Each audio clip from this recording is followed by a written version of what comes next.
Hello, everybody. So this is me filming the video because I could not get the link unblocked. We tried and just wouldn't happen. So I'm going to film it in little sections so that you can still get a chance to see it. But what you see on the screen is the sheet that you should have, and we can go ahead and answer the first two questions. So what are the products of a neutralization reaction? And then what type of reaction occurs when an acid and a base are combined? You've got a word bank down here, and even though we haven't thought about it before, even though we haven't talked about it before, you can still answer this question. So what are the products of the neutralization reaction? Well, we see here that one of the answers is neutralization. So that wouldn't make any sense for it to be that. So it has to be these two things, water and salt. So what are the products of the neutralization reaction? Water and salt. And you can highlight the whole thing and just type in water and salt. That's fine. Or you can write on the individual lines. And then what type of reaction occurs when an acid and a base are combined? Well, there's only one word left. It's neutralization reaction.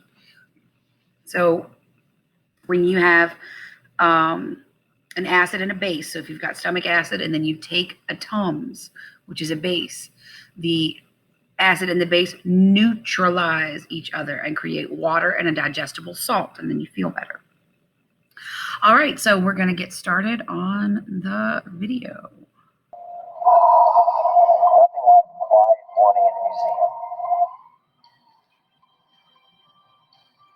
Yeah, I know it's a grocery store, but where else can you go to catch a better glimpse of the span of human experience, the evolution of science and technology, not to mention the fine art of advertising? What does it say to you? As with all good museums, there is much to see, do, and learn here. And the entire place is a gift shop, which is kind of nice. Now, here we have my favorite display, the spices, and my favorite item, a food that is utterly unique in every way. That's right, salt. The always eloquent food writer Margaret Visser wrote, "Salt is the only rock directly consumed by man." And there is the answer to question 1. So what is the only rock directly consumed by man? Salt.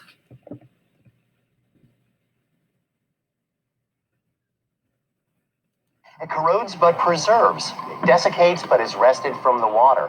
It has fascinated man for thousands of years, not only as a substance he prized, but as a generator of mythic and of legendary meaning. Its contradictions only intensify its power and its links with the experience of the sacred. Nice.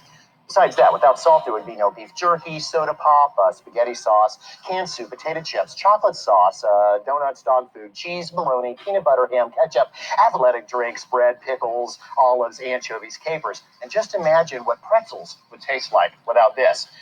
Okay, so that's going to answer the next question. So the question is, list some things that we could eat. List some things that we eat that could not be made without salt. So he just listed a whole mess of things. Rewind the video, go back, play the list again. And as long as you've got 3 things on your list, I'll be happy.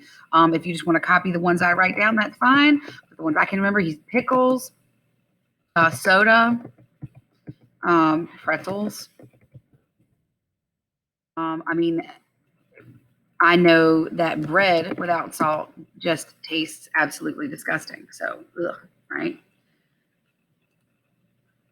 You know, without salt, there would be absolutely, positively no goodies.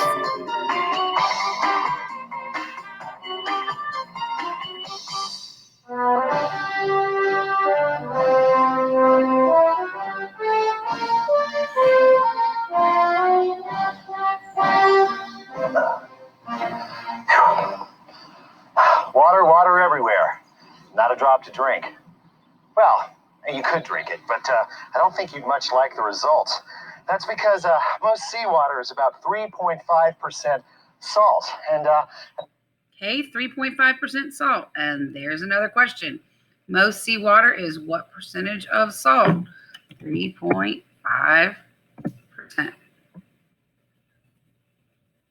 It's not a very strong solution, I'll grant you, but it's just enough to be deadly, okay? Because no matter how much of that you drink, your kidneys are never going to have enough water to flush the excess sodium for your system. So you just drink and drink and drink, and in just a few hours, your renal system fails, your central nervous system goes bonkers, and you go mad as a hatter. Oh, and then you die, and all in just a few hours. It's not fun. He's not kidding. If, however, you found yourself adrift on this fluid desert, you could stretch your fresh water supply by mixing approximately 3 parts of fresh water with 1 part of seawater. I say approximately. Okay, so there's our next one. Wanting to know what we would mix. So if you were mixing water to drink while lost on a deserted island, you would mix 3 parts fresh water to 1 part. You can put sea or salt there. Either would be fine. So 3 parts fresh water to 1 part seawater or salt water. And that would actually have you use your fresh water more efficiently. Your fresh water would go farther. It would be like drinking Gatorade. Well, it wouldn't taste like Gatorade, but it would be the same on your body, like drinking Gatorade. Because salinity does vary from sea to briny sea. Anyway, if you got your percentages right, not only would you be stretching your fresh water supply, but you'd be making better use of it. By consuming some salt, you see, the body would be forced to hold in some of the water to keep it instead of just sweating it out in the tropical heat. That's why back before sports drinks, athletes used to take salt tablets. Of course, and no, I don't know why he says athletes. I guess it's because I don't know. Does anyone from Georgia? He's from Georgia. He lives in Georgia. Maybe that's the way they say it in Georgia. I don't know. But athletes, before sports drinks, athletes took salt tablets. So before Gatorade existed, which did y'all know that Gatorade was invented at the University of Florida? Like the Gators, literally, that's what it's called. So a student invented it as a class project. It got taken possession of by the school because anything that you create, even out of your own head as a class project, becomes part of the school's ownership, not your ownership. And so the professors took ownership of it. That's how it works. Just warning you. Any thoughts that you have while you're in college, if it's a money-making thought, you should write it down and not use it for a class, because as soon as you use it for a class, it becomes the school's possession. But anyway, Gatorade was invented by these, sports science people at the University of Florida, the Gators, and that's why it's called Gatorade. The more you know. In fact, we'd be making our own sports drink here. We'd be adding electrolytes, which your central nervous system would certainly appreciate when the time came to wave down that ship on the horizon or fend off that hungry band of headhunters. In places like Brittany, Sicily, and Japan, the combination of sun and wind are sufficient to evaporate the water from shallow seaside ponds, producing tons of salt like this, which is then harvested manually with rakes. Now, this is not pure sodium chloride. Other salts, trace minerals, even chunks of algae are trapped. Okay, and there's the next question. So what else is scraped up off the rocks besides the salt, besides sea salt? Well, there's other types of salt. There were trace minerals, so just like random minerals that are in the dirt, and even algae were all in with the salt.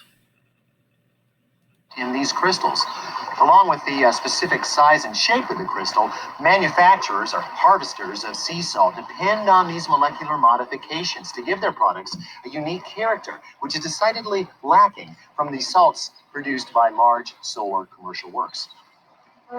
Like the 40,000-acre operation right on the south end of San Francisco Bay by Cargill.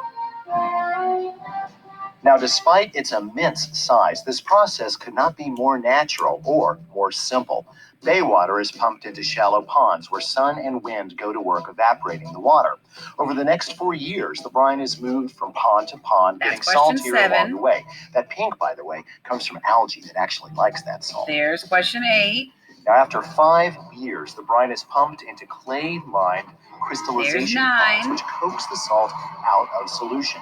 The remaining liquid is pumped off in early fall to reveal a 4 to 6 inch layer of solid There's the salt. first part of 10. The harvesters then go to work, scraping around the clock to remove 1 million tons of the white stuff before the winter rains. There's the second half of question 10. Once harvested, the salt is trucked to a washing facility where the clay and algae and other impurities are removed with jets of water. Here's The 11. squeaky clean salt is then pushed up onto a 90-foot mountain to dry and await further processing. All right, so let's fill in all those answers. So over how many years is the briny water moved from pond to pond? 4. What is the pink stuff in the ponds? Algae.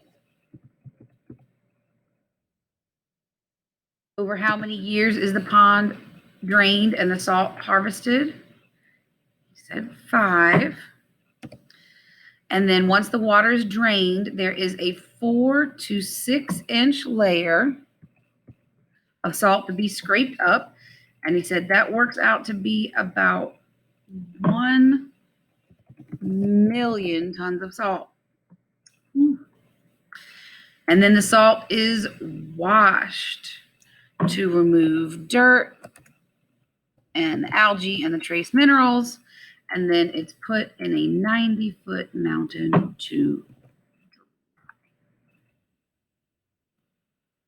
dry. Kind of makes me wish I had a sled. And there's the answer to number 12. There is enough salt in the oceans to cover the continents 500 feet deep.